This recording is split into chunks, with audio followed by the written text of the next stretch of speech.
ആശ്വാസം നേടാം. ഹൃത്തിനുള്ളിൽ ജീവൻ നൽകും വചനം, തിരുവചനം.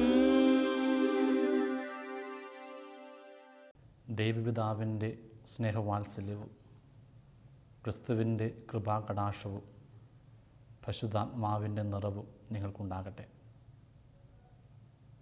സത്യത്തിൽ കൂടുതൽ അറിയുന്തോറും നമുക്ക് കൂടുതൽ സ്നേഹം തോന്നിക്കേണ്ടവനാണ് ക്രിസ്തു.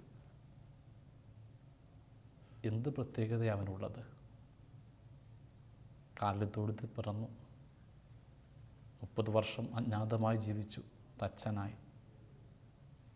3 വർഷത്തെ പരസ്യ ജീവിതത്തിൽ കുറച്ച് പേർ അവൻ്റെ കൂടെ ഉണ്ടായിരുന്നു.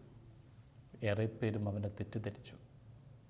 പാപികളുടെ സ്നേഹിതനെന്ന് പറഞ്ഞു, തച്ചൻ്റെ മകനെന്ന് അധിക്ഷേപിച്ചു. കൂടെയുണ്ടായിരുന്നവർ തന്നെ അവൻ്റെ അവസാന മണിക്കൂറുകളിൽ അവൻ ഉപേക്ഷിച്ച് പോയി കളഞ്ഞു. ഒരാൾ ഒറ്റ കൊടുത്തു, മറ്റൊരുവൻ തള്ളിപ്പറഞ്ഞു, ശേഷിച്ചവരൊക്കെ അകന്നുപോയി. കുരിശിൽ കിടക്കുമ്പോൾ ദൈവപിതാവ് പോലും ഉപേക്ഷിച്ചുവെന്ന് സങ്കടം പറഞ്ഞവൻ, ദൈവം എന്തുകൊണ്ട് നീ ഉപേക്ഷിച്ചുവെന്ന് വിങ്ങിയ അവൻ മരിച്ചത്. എന്നിട്ടും അവൻ്റെ ജീവിതത്തിൽ എന്ത് സൗന്ദര്യ! എത്ര പേരാ അവന് വേണ്ടി ജീവിക്കുന്നത്, അവന് വേണ്ടി മരിക്കാൻ പോലും തയ്യാറാകുന്നത്. നെഞ്ചിൽ കൈവച്ച് നമുക്ക് പറയാൻ പറ്റുമോ അത്യന്തികമായിട്ട് ക്രിസ്തുവിന് വേണ്ടി സഹിക്കാനും മരിക്കാനും നാം തയ്യാറാണെന്ന്? രക്ഷകനെന്ന് പറയുമ്പോഴും അവന് വേണ്ടി സഹിക്കാൻ നമുക്ക് പലപ്പോഴും പ്രയാസമാണ്. ഇമിറ്റേഷൻ ഓഫ് ക്രൈസ്റ്റ് എന്ന പുസ്തകത്തിൽ തോമസ് അക്വിനാസ് പറയുന്നുണ്ട്, ക്രിസ്തുവിൻ്റെ സ്വകരാജ്യം മോഹിക്കുന്നവർ ഒരുപാട് പേരുണ്ട്, എന്നാൽ അവൻ്റെ കുരിശിൻ്റെ സഹനവഴി തിരഞ്ഞെടുക്കുന്നവർ അപൂർവം ചിലർ. ക്രിസ്തുവിൻ്റെ വിരുന്നുമേശക്കരിയിൽ അനേകരുണ്ടായിരുന്നു, എന്നാൽ അവൻ ഉപവാസ സമയത്ത് അവൻ മാത്രം. ക്രിസ്തുവിൻ്റെ അത്ഭുതങ്ങളെ വാനോളം പുകഴ്ത്തുന്നവർ ഒരുപാട് പേരുണ്ട്, എന്നാൽ അവൻ്റെ സഹനത്തിൻ്റെ നിന്ദനമേറ്റെടുക്കുന്നവർ വളരെ കുറച്ച് പേർ. സത്യമല്ലേ? ഒന്ന് തിരിഞ്ഞു നോക്കിയാൽ അവൻ നമ്മുടെ കൂടെയുണ്ടോ? അവൻ്റെ പക്ഷത്താണോ നമ്മൾ? ഓർക്കുകയാണ്, വളരെ പണ്ട് സംഭവിച്ചൊരു ദുഃഖം. കുറച്ച് സമർപ്പിതരെ ധ്യാനിപ്പിക്കാൻ പോയതാണ് ഒരു പഴയ ധ്യാന കേന്ദ്രത്തിലാണ്. ആ ദിവസങ്ങളിലൊന്നും അവിടെ ധ്യാനം ഉണ്ടായിരുന്നില്ല. ഈ സമർപ്പിതരെ ധ്യാനം ആരംഭിച്ചപ്പോൾ ഉച്ച സമയമായി. പറഞ്ഞു, വൈകിട്ട് ആരാധനയുണ്ടാകും 1 മണിക്കൂർ. അൽത്താര മനോഹരമായിട്ട് നിങ്ങൾ തന്നെ അലങ്കരിക്കണം. നന്നായിട്ട് അവർ അലങ്കരിച്ചു. വൈകിട്ടായപ്പോൾ മനോഹരമായ പൂക്കളുണ്ട് ബലിപീഠത്തിൽ, മെഴുകുതിരികളുണ്ട്. ഭക്തിയോടെ അവർ ക്രിസ്തുവിൻ്റെ ആരാധനയ്ക്ക് വേണ്ടി ഒരുങ്ങി നിൽക്കുക. ആരാധനയ്ക്കുള്ള വസ്ത്രങ്ങളൊക്കെ ധരിച്ച് ബലിപീഠത്തേക്ക് ഞാൻ കടന്നു വന്നപ്പോൾ മോക്ഷകവാടം എന്ന ഗാനം അവർ ആലപിച്ചു. ഭക്തിയോടെ ഞാൻ സക്രാരുടെ വാതിൽ തുറന്നു. അപ്പോഴാ ദുരന്തമുണ്ടായത്, എൻ്റെ പൗരോഹിത ജീവിതത്തിലെ ആദ്യത്തെ ദുരന്തം. സക്രാരിയിൽ ക്രിസ്തുവില്ല. കുറച്ച് ദിവസങ്ങളായിട്ട് ധ്യാനമില്ലായിരുന്നത് കൊണ്ട് ക്രിസ്തുവിനെ അവർ എടുത്തു മാറ്റിയിരിക്കുന്നു. ഇനി തിരികെ കൊണ്ടുവരുവാൻ ഒരുപാട് അസൗകര്യങ്ങളുണ്ട്. ആരാധനയ്ക്കുള്ള ഗാനം ആലപിച്ച് നിൽക്കുന്നവരോട് ഞാൻ എന്ത് പറയാനാണ്? ക്രിസ്തുവില്ലെന്നു. അവർക്കത് മനസ്സിലായി. പെട്ടെന്ന് പാട്ട് നിലച്ചു. തിരിഞ്ഞു നിന്നുകൊണ്ട് ഒരാത്മീയ നിർവൃതി ഞാൻ പറഞ്ഞു, സക്രാരി ക്രിസ്തുവില്ല, ശൂന്യമായിരിക്കുകയാണ്. സത്യത്തിൽ ഇത് ദൈവത്തിൻ്റെ ഒരു ഇടപെടലാണ്, ഒരടയാള സൂചനയാണ്. ഈ ധ്യാനം ആരംഭിക്കുമ്പോൾ നമ്മുടെ ജീവിതത്തിൽ ക്രിസ്തുവില്ല എന്ന വെളിച്ചമാണിത്. അവനെ കിട്ടാൻ വേണ്ടിയാകട്ടെ ഈ ആരാധന. ഈ ശൂന്യമായ അരുളിക്കയിലേക്ക് നോക്കി നമുക്ക് തിരുമണിക്കൂർ ആരാധന നടത്താം.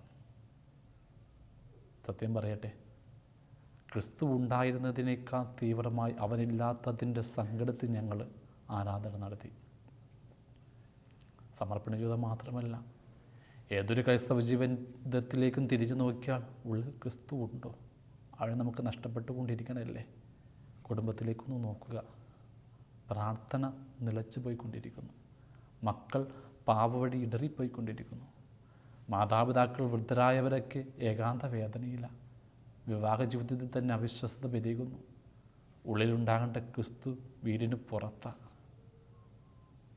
സത്യമായിട്ടും അതിനോട് നമ്മളൊന്ന് സങ്കടപ്പെടണം. സുവിശേഷത്തിൽ അങ്ങനെ സങ്കടപ്പെടുന്നൊരു സ്ത്രീയില്ലേ?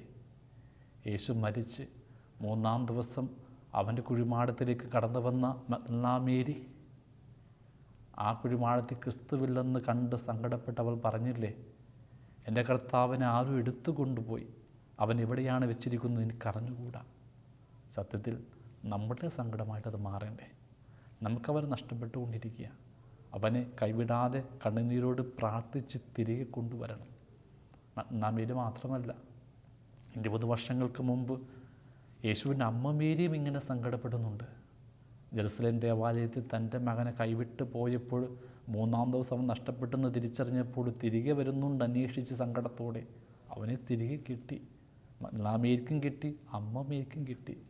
ടെമ്പിളിലും ടൂമ്പിലും വെച്ച്, ദേവാലയത്തിലും ശവക്കല്ലറയിലും വെച്ച്. ദൈവത്തിൻ്റെ സാന്നിധ്യത്തിൻ്റെ ഏറ്റവും വലിയ അടയാളമാണ് ദേവാലയം. അവിടെയാണ് അവർക്ക് കൈമോശം വന്നത്. നിത്യതയുടെ ഇടം തന്നെയാണ് ശവക്കല്ലറ.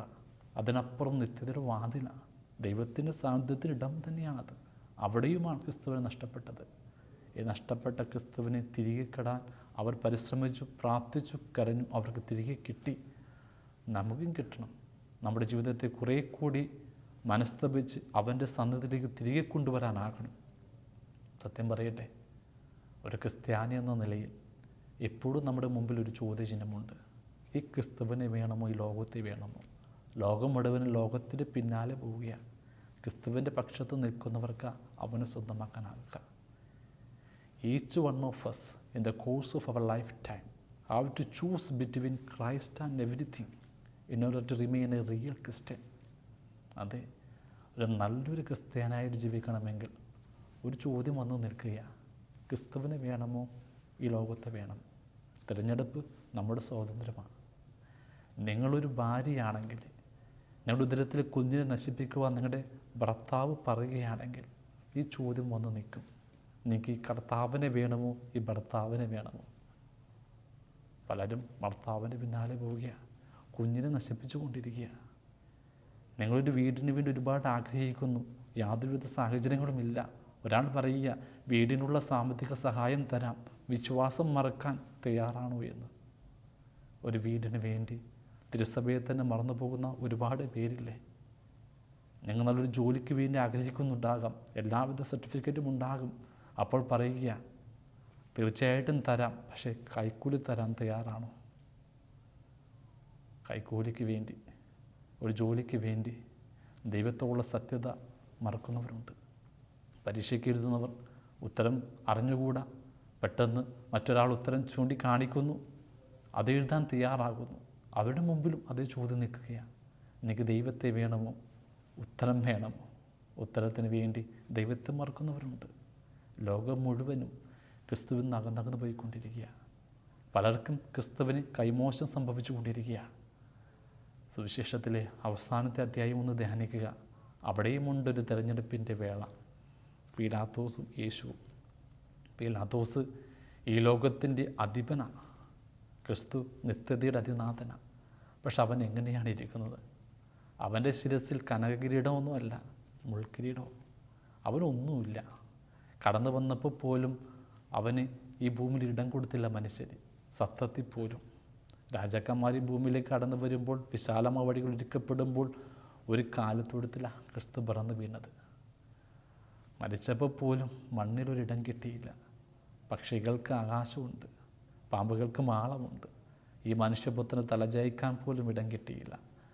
അടക്കം ചെയ്തപ്പോൾ പോലും അന്യൻ്റെ കുഴിമാടത്തിലാണ് അവൻ അടക്കം ചെയ്തത്. എന്നിട്ടും അവൻ നമ്മുടെ നാഥനാണ്.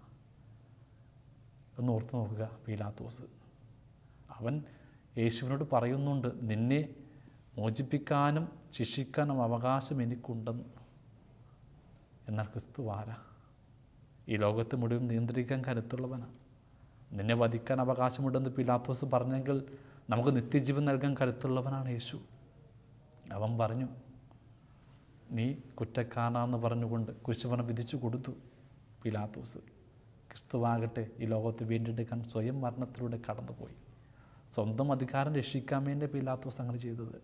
ഒരധികാരവുമില്ലാതെ എല്ലാവരും സ്വന്തമാക്കിയവരാണ് യേശു.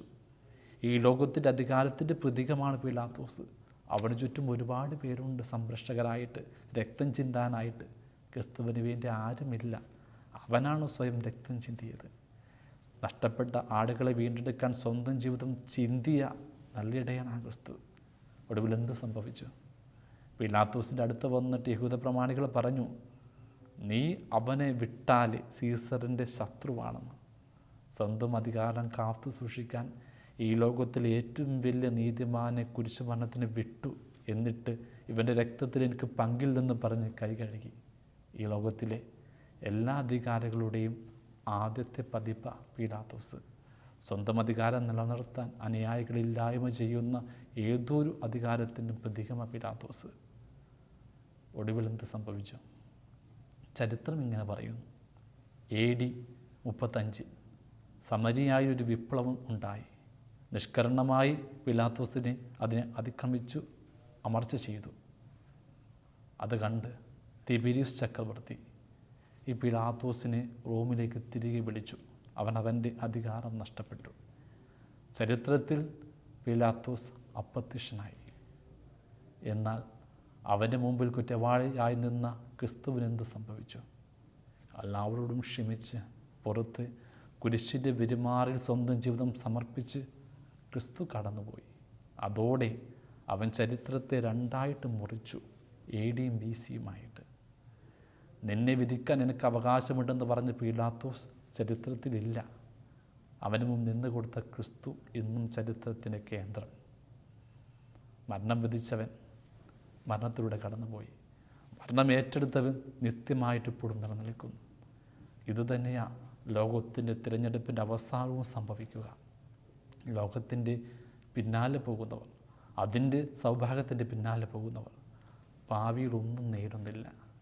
ക്രിസ്തുവിൻ്റെ പിന്നാലെ വരുന്നവർ, ക്രിസ്തു നമ്മുടെ പക്ഷത്തുണ്ടെങ്കിൽ മരണത്തിനപ്പുറം അവൻ നമുക്കെല്ലാം തരും. അതാണ് ഏറ്റവും വലിയ തിരഞ്ഞെടുപ്പ്. ലോകം മുഴുവൻ കീഴടക്കിയവനാണ് അലക്സാണ്ടർ ചക്രവർത്തി. അവസാനം അവൻ എന്ത് സംഭവിച്ചു? ഇന്ത്യയുടെ അതിർത്തിയിലെത്തിയപ്പോൾ മാരകമായ രോഗം വന്ന് കിടക്കയിലായി. വൈദ്യന്മാർ പറഞ്ഞു, നിനക്ക് വെറും 24 മണിക്കൂർ ആയുസേ ഉള്ളെന്ന്. സങ്കടത്തോടെ അപ്പോൾ അലക്സാണ്ടർ പറഞ്ഞു, എനിക്ക് തിരികെ പോയി എൻ്റെ അമ്മയെ കാണണമെന്നുണ്ട്. അതിനെനിക്ക് 48 മണിക്കൂർ വേണം, 2 ദിവസം, 1 ദിവസം കൂടി കൂട്ടിത്തരോ? വൈദ്യന്മാർ പറഞ്ഞു, അത് ഞങ്ങൾ അശക്തരാ. എല്ലാം തരാം, ഈ സൗഭാഗ്യം മൊത്തം 1 ദിവസത്തെ ആയുസ് മതി. അവൻ നിസ്സഹായതയോടെ മാറി. ഒടുവിൽ 6 മണിക്കൂർ കഴിഞ്ഞപ്പോഴേ അലക്സാണ്ടർ മരിച്ചു. മരിക്കുന്നതിന് മുമ്പ് അവൻ പറഞ്ഞു, എല്ലാം നേടിയെന്ന് എല്ലാവരും വിചാരിക്കുന്നു, ഒന്നും നേടിയില്ല. അതുകൊണ്ട് എന്നെ നിങ്ങൾ അടക്കം ചെയ്യുമ്പോൾ ശവമഞ്ചത്തിൽ എൻ്റെ കരങ്ങൾ വിരിച്ച് പിടിക്കണം. ശൂന്യമായ കരങ്ങളോട് നാം മരിച്ചെന്ന് ലോകം കാണട്ടെ. എല്ലാം നേടിയവൻ്റെ പരാജയമാണിത്. പീലാത്തോസിൻ്റെ പരാജയമാണിത്. എന്നാൽ ക്രിസ്തു ഈ ലോകത്തൊന്നും നേടിയില്ല. ശൂന്യമായ ജീവിതത്തോടെ കാൽവരി കരങ്ങൾ വിരിച്ച് തന്നെ അവൻ മരിച്ചു. പക്ഷെ എല്ലാം പൂർത്തിയാക്കിയെന്ന് പറഞ്ഞ് ആ വേദനയുടെ നടുവിൽ പോലും അമ്മയുടെ സങ്കടം അവൻ മാറ്റി അമ്മയ്ക്കൊരു മകനെ കൊടുത്തു. അതെ, ക്രിസ്തു ഈ ലോകത്തിന് മുമ്പിൽ ഒന്നുമില്ലാത്തവനാകാം, പക്ഷേ എല്ലാം ഉള്ളവൻ തന്നെ. അവനെയാണ് നമ്മൾ സ്വന്തമാക്കേണ്ടത്. നമ്മുടെ ജീവിതത്തിൽ അവനാണ് ഉണ്ടാകേണ്ടത്. ഓർക്കുകയാണ് ഒരു പേർഷ്യൻ ഐതിഹ്യം. കിഴക്ക് നിന്ന് വരുന്നൊരു അപൂർവസുന്ദരമായ പക്ഷിയുടെ നിഴല് പതിഞ്ഞാൽ സൗഭാഗ്യമുണ്ടാകുമെന്ന് പേർഷ്യക്കാർ വിശ്വസിച്ചിരുന്നു. ഒരു ദിവസം അവരുടെ രാജാവിനോടൊപ്പം അവർ യാത്ര പുറപ്പെട്ടു. മരുഭൂമിയിലൂടെയുള്ള ഒരു യാത്രയാണ്. ഒരുപാട് പ്രജകളുണ്ടായിരുന്നു. പെട്ടെന്ന് ദൂരെ കണ്ടു കിഴക്കിൽ നിന്നും പറന്നു വരുന്ന അപൂർവസുന്ദരമായ പക്ഷി. അത് കണ്ടതും അതിനെ നിഴലിൻ്റെ പിന്നാലെ ജനം മുഴുവൻ ഓടാൻ ആരംഭിച്ചു, സൗഭാഗ്യം കിട്ടാൻ. ഒടുവിൽ രാജാവും ഒരു പ്രജയും മാത്രം അവശേഷിച്ചു. ചിരിച്ചുകൊണ്ട് ആ രാജാവ് ചോദിച്ചു, നീയും പോകുന്നില്ലേ ആ പക്ഷിയുടെ പിന്നാലെ? അപ്പോൾ അവൻ പറഞ്ഞു, എൻ്റെ രാജാവിൻ്റെ സാന്നിധ്യം അനുഭവിക്കുമ്പോൾ എന്തിനാ വെറും ഒരു പക്ഷിയുടെ നിഴൽ? അങ്ങ് തന്നെയാണ് എൻ്റെ സൗഭാഗ്യം. അതെ, ഒരുപാട് മനുഷ്യർ ലോകം വെച്ച് നീട്ടുന്ന സൗഭാഗ്യങ്ങളുടെ പിന്നാലെ പോകുന്നു. നമുക്ക് പറ്റില്ല. കാരണം നമ്മുടെ രാജാവ് ക്രിസ്തുവ. അവൻ്റെ സാന്നിധ്യമാണ് ഏറ്റവും വലിയ നേട്ടം. അവൻ്റെ നിറവ നമ്മുടെ സൗഭാഗ്യം. ഓർത്ത് നോക്കുക, യേശുവിനെ രാജാവെന്ന് പറഞ്ഞ് പലരും പുകഴ്ത്തി അവരുടെ സ്വാർത്ഥതയ്ക്ക് വേണ്ടി. അപ്പം വർദ്ധിപ്പിച്ചപ്പോൾ ജനം പറഞ്ഞു, നീ ഞങ്ങളുടെ രാജാവാണെന്ന്. പിന്നെ അവന് ജെറുസലേമിൻ്റെ രാജകീയ പ്രവേശനത്തിൽ ഒരുപാട് പേർ ഹോസാന ഗീതങ്ങളൊക്കെ പാടുന്നുണ്ട്. അവൾ തന്നെ അവനെ ക്രൂശിക്കുകയെന്ന് തിരിച്ചും പറഞ്ഞു. പടയാളികൾ അവൻ്റെ ശിരസ് മുൾമുടി വെച്ചിട്ട് നീ യൂദന്മാരുടെ രാജാവെന്നൊക്കെ പറഞ്ഞ് അധിക്ഷേപിക്കുന്നുണ്ട്. എന്നാൽ ഇതൊക്കെ സ്വതയുടെ അംഗീകാരങ്ങളാണ്. എന്നാൽ രണ്ട് തരക്കാരാ ഒടുവിൽ യേശുവിൻ്റെ ആ രാജ്യത്വം രക്ഷണീയമായ പദവി അംഗീകരിച്ചത്. ആദ്യം അവൻ കാലത്തൊഴുത്ത് കിടന്നപ്പോൾ കിടക്കുനിന്നും എത്തിയ ജ്ഞാനികളും അവൻ്റെ മുമ്പിൽ സ്വർണവും മീറയും കുന്തിരിക്കവും ഒക്കെ സമർപ്പിച്ചിട്ട് അവൻ്റെ രാജ്യത്വം അംഗീകരിച്ചു. പിന്നെ അവൻ മരിച്ചപ്പോഴാണ് കുരിശിൽ കിടന്നുകൊണ്ട് ആ നല്ല കള്ളം പറഞ്ഞു, നീ പരദീസിലായിരിക്കുമ്പോൾ എന്നെയും ഓർക്കണമേ. മനസ്താപത്തോടെ ആ കള്ളം പറഞ്ഞത്. ജ്ഞാനിയായ വ്യക്തികൾ മനസ്തപിച്ച പാപിയുമാണ് ഒടുവിൽ ക്രിസ്തുവിൻ്റെ അരക്ഷണീയമായ സ്ഥാനം തിരിച്ചറിഞ്ഞത്. ആ കാൽവരി നാം കാണുന്നുണ്ട് ആ രണ്ട് കള്ളന്മാർ. ഇടതുവശത്ത് കിടന്ന കള്ളൻ യേശുവിനെ നിന്ദിച്ച് അധിക്ഷേപിച്ചു, ലോകത്തിൻ്റെ പിന്നാലെ പോയി. അന്ന് നല്ല കള്ളൻ ക്രിസ്തുവിൻ്റെ പിന്നിലെ രക്ഷണീയമായ വാതിൽ കണ്ടു, അവനെ അംഗീകരിച്ചു, അവൻ്റെ പിന്നാലെ പോയി. തിരിഞ്ഞു നോക്കുമ്പോൾ ഈ കള്ളൻ്റെ പക്ഷം യേശുവുണ്ട്. നമ്മളിതാ യേശുവിൻ്റെ പേരിൽ ജീവിക്കുന്നു, അവൻ്റെ അവദാനങ്ങൾ പാടുന്നു. എന്നാൽ ആത്യന്തികമായിട്ട് അവൻ കാണിക്കുന്ന സഹന വഴികൾ തിരഞ്ഞെടുക്കാൻ തയ്യാറാണോ? അവൻ്റെ പക്ഷത്താണോ? അവൻ്റെ അത്ഭുതങ്ങൾ മാത്രം പോരാ, അവൻ വെച്ച് നീട്ടുന്ന സഹനങ്ങളും നാം ഏറ്റെടുക്കണം. അവൻ്റെ സ്വരാജ്യം മാത്രം മോഹിച്ചാൽ പോരാ, അവൻ്റെ കുരിശനിന്ദനവും നമ്മുടെ കൂടെ ഉണ്ടാകണം. ഏത് വേദനയുടെ നടുവിലും അവൻ്റെ പക്ഷത്താണ് നമ്മളെങ്കിൽ നിശ്ചയമായും നിത്യതയുടെ വാതിൽ തുറക്കുമ്പോൾ അവൻ നമുക്കായിട്ട് ആ സ്വർഗീയ വാതിൽ തുറന്നു തരിക തന്നെ ചെയ്യും. അവൻ നമ്മോട് പറയില്ല എനിക്ക് നിന്നെ അറിഞ്ഞുകൂടാ എന്ന്. അല്ലാതെ പക്ഷം അവന് വേണ്ടി എന്തും ചെയ്താലും അത്ഭുതങ്ങൾ തന്നെ ചെയ്താലും പ്രഘോഷിച്ചാലും ഉള്ളിൽ അവനില്ല എങ്കിൽ ആ വാതിൽ മുമ്പ് നിൽക്കുമ്പോൾ അവൻ പറയും എനിക്ക് നിന്നെ അറിഞ്ഞുകൂടാ എന്ന്. ശൂന്യമായ കല്ലറ, ശൂന്യമായ സക്രാരി, ശൂന്യമായ ഉള്ളിക്ക ഒരു ദൈവത്തിൻ്റെ അടയാളം തന്നെയാണ്. നമ്മുടെ ജീവിതത്തിൽ അവനെ നമുക്ക് കൈമോശം വന്നുകൊണ്ടിരിക്കുന്നുവെന്ന് അനുതപിക്കാം. ജ്ഞാനത്തോട് അവന് വേണ്ടി ആഗ്രഹിക്കാം. അവൻ നമ്മുടെ ജീവിതത്തിലേക്ക് വരട്ടെ. അവൻ നമ്മുടെ നാഥനാകട്ടെ, രക്ഷകനാകട്ടെ. ഒടുവിൽ ഏറ്റവും വലിയ സൗഭാഗ്യം ക്രിസ്തുവിനോടൊപ്പമുള്ള ജീവിതമാണെന്ന തിരിച്ചറിവ് നമ്മെ ആശ്വസിപ്പിക്കും. ദൈവം നമ്മളെ സമൃദ്ധമായി അനുഗ്രഹിക്കട്ടെ.